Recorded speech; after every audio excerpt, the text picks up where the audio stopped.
আসসালামু আলাইকুম ভিউয়ার্স, মুসা আলাইহিসসালামের ওপর ৯টা আযাব সম্পর্কে জানব। মুসা আলাহিসাল্লাম তার লাঠি নিক্ষেপ করতেই তা ভয়ঙ্কর অজগরে পরিণত হয়।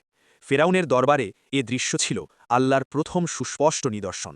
মুসা আলাইহিসসালাম তার হাত বের করতেই তা উজ্জ্বল আলোয় দীপ্ত হয়ে ওঠে। রোগমুক্ত এই আলো ছিল আল্লাহর পক্ষ থেকে এক স্পষ্ট মৌজেজা। এরপর ফেরাউনের সম্প্রদায়ের ওপর নেমে আসে দুর্ভিক্ষ। ফসল ও ফলমূল ধ্বংস হয়ে যায়, যেন তারা উপদেশ গ্রহণ করে। আল্লাহ তাদের উপর প্রেরণ করেন ভয়ঙ্কর প্লাবন। নদীর পানি শহর গ্রাস করে নেয়, তবু তারা সত্য অস্বীকার করে। পঙ্গপালের ঝাঁক আকাশ ঢেকে ফেলে, ক্ষেত ও ফসল ধ্বংস হয়ে যায় আল্লাহর সতর্কবার্তা হিসেবে। তারপর আসে উকুনের আযাব। ধনী গরিব সবাই এই পরীক্ষায় সমানভাবে আক্রান্ত হয়। ব্যাঙে ভরে যায় ঘরবাড়ি ও প্রাসাদ। এই অস্বাভাবিক দৃশ্য তাদের জন্য ছিল এক আল্লাহী নিদর্শন।